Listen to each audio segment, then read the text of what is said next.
Hello all, welcome to my channel. ఇవాళ నేను ఒక మంచి రెసిపీతో మీ ముందుకు వచ్చాను. అది కేక్ అండి. వెంట్ లేకుండా పక్కా కొలతతో నేను చేశాను. ఈ కేక్ చాలా బాగా వచ్చింది. మీరు కూడా ట్రై చేయండి. Let's get started. నేను చేసింది 1/2 kg కేక్. దీనికోసం 2 eggs తీసుకొని బీట్ చేయండి. అండ్ మెజర్మెంట్ కోసం నేను ఇక్కడ కప్ తీసుకున్నాను. మెజర్మెంట్ మంచిగా తీసుకుంటేనే బాగా వస్తుంది కేక్ కూడా. సో మీరు కూడా మెజర్మెంట్ ప్రకారం చేయండి.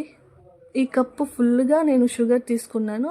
షుగర్ తర్వాత మిక్సీలో వేసి పౌడర్ చేయండి ఈ షుగర్ని. అండ్ ఆ ఎగ్ చేసి పెట్టుకున్న వాటిలో మనం మిక్స్ చేసుకుందాం. అన్నిటినీ కలుపుకుందాం. తర్వాత ఎగ్ స్మెల్ రాకుండా ఇలాచీ కూడా వేసుకుందాం. 2 ఇలాచీలు దంచి వేయండి. స్మెల్ అనేది ఉండదు. ఎగ్ స్మెల్ మంచి స్మెల్ వస్తుంది. 1 కప్ మైదా కూడా వేసేద్దాం. ఇందులో కప్ ఆయిల్ కూడా వేసేద్దాం. 1 కప్ మైదాకి 1/2 కప్ ఆయిల్ తీసుకుందాం.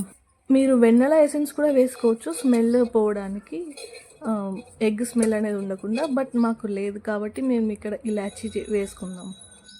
నేను ఇక్కడ తీసుకున్న ఆయిల్ గ్రౌండ్నట్ ఆయిల్. వీలైతే సన్ఫ్లవర్ ఆయిల్ కూడా తీసుకోవచ్చు.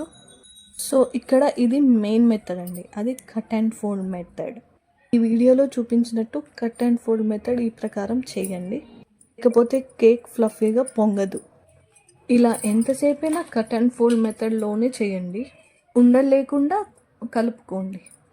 తర్వాత వేరొక బౌల్ తీసుకొని అందులో ఆయిల్ స్ప్రెడ్ చేసి, పోతే కేక్ మోల్డ్ ఉన్నా చాలు. నేను ఇక్కడ బౌల్ తీసుకున్నాను. అండ్ మైదా వేసి కూడా స్ప్రెడ్ చేసుకోండి. కేక్ మిక్చర్ అంతా ఇందులో వేసేయండి.